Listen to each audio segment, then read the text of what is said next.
اللہ الرحمن الرحیم. معزز خواتین و حضرات، گرامی قدر جناب سفیر پاکستان اور آج کی محفل کے صدر بلال بھائی صاحب اور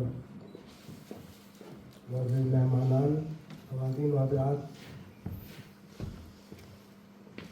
آپ نے بھرپور انداز میں آج وطن ثانی پر گفت و شنید سنی، تبصرے سنے. پاکستان سے احباب نے تحسین و داد کے ڈوبرے جناب عارف کسانہ صاحب کو پیش کیے. تو میں بھی یہی چاہتا ہوں کہ میں اپنے چند الفاظ اس میں شامل کروں. سب سے پہلے تو میں مبارکباد پیش کرتا ہوں. مصنف نے بڑی جانفشانی سے کچھ قلمکاروں سے اس موضوع پر مضامین لکھوائے اور ان کو یکجا کیا. حصہ اول معلومات کا خزانہ ہے اور حصہ دوم میں قلمکاروں کے مضامین ہیں جو اردو زبان کی ترویج و اشاعت اور سویڈن کے بارے میں ہیں. جیسا کہ کتاب کے آخر میں لکھا ہے کہ یہ ایک بہترین گائیڈ بک ہے جس میں وطن ثانی کی تعریف و توصیف، یہاں کے قابل تقلید قوانین، جمہوری اقدار اور احساس فرض شناسی پر مضامین لکھے گئے ہیں. قاری کی دلچسپی کو پیش نظر رکھتے ہوئے طویل اور تھکا دینے والے مضامین سے گریز کیا گیا ہے، جس سے کتاب کے حسن میں اضافہ ہوا ہے. ظاہر ہے ہر شخص کا انداز تحریر مختلف ہے. ساری کہانی سویڈن کی گرد گھومتی ہے. یہاں کا تاریخی پس منظر، لوگوں کی بود و باش اور ترقی کے مناظر طے کرنے کا عمل. سچی بات تو یہ ہے کہ کئی اہم باتوں کا بھی مجھے اس کتاب سے پتہ چلا. میں شکر گزار ہوں جناب عارف کسانہ صاحب کا. علامہ اقبال نے ایک نظریہ خودی پیش کیا تھا اور یقیناً وہی پیغام ہماری قوم کے لیے ایک سنگ میل ثابت ہوا. محترم عارف کسانہ صاحب نے وطن ثانی کے حوالے سے ایک ہمیں تھیوری دی ہے. وطن ثانی جسے دیار غیر کہا جاتا ہے، یعنی اپنے وطن سے باہر کی دنیا. چونکہ اب ہم اس ملک میں رہ رہے ہیں، بس گئے ہیں، تو دیار غیر نہیں رہا. ہمارے بچوں کی پرورش، تعلیم یہاں پر ہوئی ہے اور کئی سالوں کی جدوجہد کے بعد یہاں کی زبان، معاشرت اور خوبیوں کو ہم لوگوں نے بھی اپنا لیا ہے یا کم از کم کوشش میں لگے ہوئے ہیں. اس بنا پر اسے دیار غیر کہنا دل کو غیر لگتا ہے. وطن ثانی کی اضافت ضروری ہے. جیسے کہ شاعر نے کہا ہے، وطن ثانی ہو، دیار غیر ہو یا پردیس ہو. وطن ثانی ہو، دیار غیر ہو، پردیس ہو. جی یہ چاہے آنکھ جب کھولوں تو اپنا دیس ہو. ہم جہاں پر زندگی کاٹیں اسے جنت بنائیں. بس یہی موٹو ہمارا اپنا اور یہی سندیش ہو. بس یہی موٹو ہو اپنا اور یہی سندیش ہو. سویڈن کے محاسن اور خوبیوں کے بارے میں ہم بخوبی جانتے ہیں. یہ لوگ سچ بولتے ہیں، کسی کی دل آزاری نہیں کرتے، اپنے کام سے کام رکھتے ہیں، پابندی وقت کو ملحوظ خاطر رکھتے ہیں.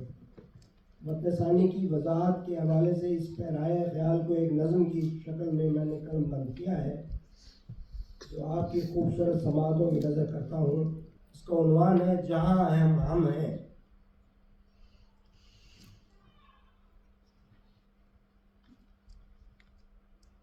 جہاں ہم ہیں وہاں چاروں طرف سبزے کی جنت ہے. جہاں ہم ہیں وہاں چاروں طرف سبزے کی جنت ہے. یہاں سچ بولنا ہر ایک باشندے کی فطرت ہے. یہاں سچ بولنا ہر ایک باشندے کی فطرت ہے. یہاں مزدور مالک کے برابر بیٹھ سکتا ہے. یہاں مزدور مالک کے برابر بیٹھ سکتا ہے.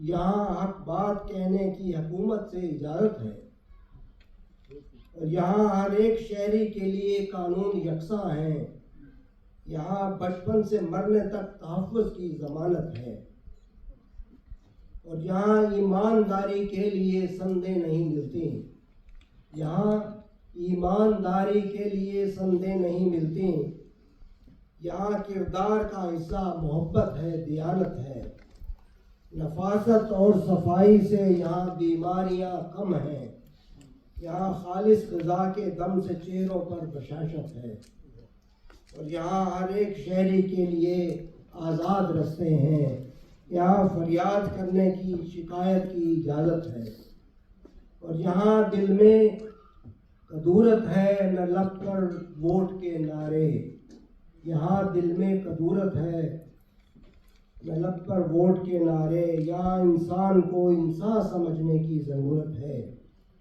یہاں ملا نہ فوجی ہیں نہ سرحد پر کوئی جھڑپیں، یہاں پولیس کے ذمے ہر ایک شہری کی عزت ہے، یہاں زیور سے ریشم سے لدی عورت نہیں رہتی، خواتین سے معذرت کے ساتھ، یہاں ریشم سے زیور سے لدی عورت نہیں رہتی، یہاں دن رات کی پونجی فقط محنت ہی محنت ہے، حقائق سے بھلا کوئی گریزاں ہو نہیں سکتا، اصول و ضابطے قانون ہی قوموں کی دولت ہے، اصول و ضابطے قانون ہی قوموں کی دولت ہے، یہاں انسانیت اخلاق کے عملی مرقع ہیں، یہاں مزدور میں زردار میں باہم اخوت ہے، یہاں کوئی وڈیرا ہے نہ کوئی سر پھرا جاگیردار، یہاں فرقہ پرستی طبقہ بندی کی ممانعت ہے، حکومت سرپرستی کر رہی ہے ملک والوں کی، ادارے ہیں مدد کی کام کی جس کو ضرورت ہے، ادارے ہیں مدد کی کام کی جس کو ضرورت ہے، نظام ملک اس دھرتی کا آلہ ہے، مثالی ہے، میرے پیارے وطن کو اس پہ چلنے کی ضرورت ہے، میرے پیارے وطن سب کچھ یہاں موجود ہے، پھر بھی تیری دوری سے کیوں اس دل کو کچھ حاصل اذیت ہے، تیرے حالات اے میرے وطن ایک دن تو بدلیں گے، پلٹ کر آؤں گا اپنے وطن کو دل کی چاہت ہے۔ سامعین گرامی، بہت بہت شکریہ۔